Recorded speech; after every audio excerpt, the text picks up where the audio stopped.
So, as you made profits, firms have entered and have eroded away your profits. But one thing which you will notice, what has happened is the total quantity which is being produced by this particular industry has increased, but nothing has happened to the average total cost. The average cost curve has remained the same. Now, you might say, well, industries also have to compete for resources. So, when the total quantity of agricultural output increased, well, there had to be more people working in agriculture. Where will you get these people from? So, it is possible that they were working somewhere else, and then therefore, they had to be. So, now if you are going to hire more workers, more capital, more land, more of everything, because your industry is expanding, you have to pay them more. So, what is then possible? So, what is likely then is that this average total cost curve does not remain static. So, what we say actually, it is possible that the average total cost curve with time actually moves up.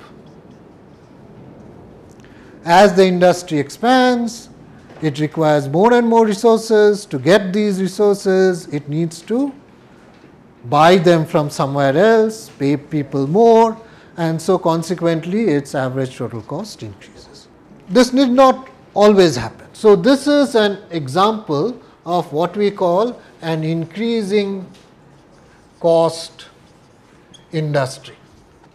So, the end result will be that the prices will not again come down to its original level, but the price will now be slightly higher than what it used to be once the industry has expanded.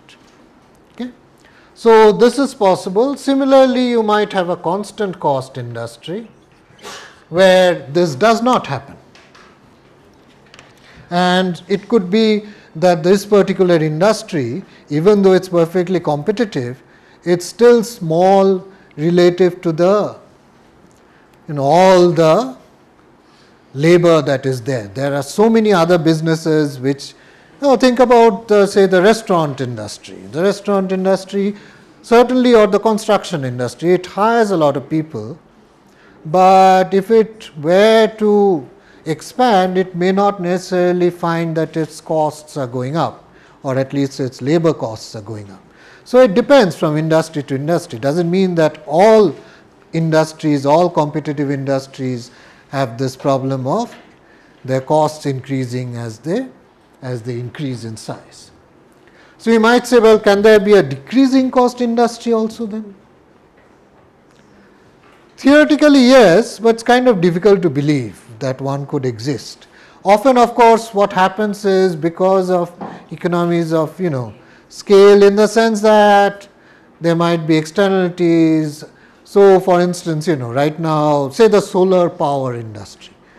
Solar cells are kind of expensive right now, but people say that once we have building enough of them, if there are, so we will learn and so on. So, mixture of different types of stories, learning by doing, economies of scale. Since perfect competition does not exist, talking about increasing cost industry, decreasing cost industry, all of it seems a little theoretical, not really of any particular value. In terms of policy making, obviously the competitive model has a lot of attraction, and we still, to the extent that we think about benchmarks about what to do, we always use the competitive model. What would things happen if there was perfect competition? What about from the point of view of business? What should a businessman think about perfect competition? I was going to suggest that a businessman would say, thank God it does not exist, because there is no money to be made. I mean, zero economic profits. I mean, so another way of putting this is to say avoid very competitive industries.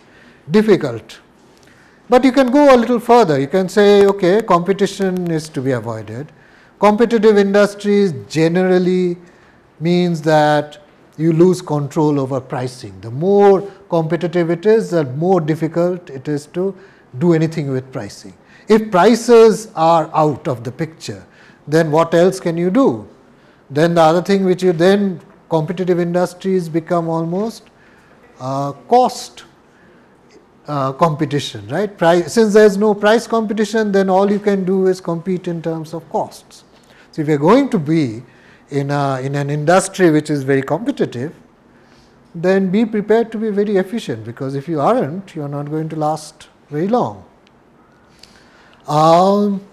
You might say that's a problem with the airline industry, right? I mean, who cares? I mean, as long as you put me in a plane and don't crash it and fly me from A to B, I am happy, right? So it's like almost flying is almost like a commodity, and whether what sort of food and all that. I mean, airline food is, I think, equally almost always disgusting. So it doesn't really matter. So consequently, whoever is most efficient will actually make the money. And if you cannot be efficient, you are in trouble.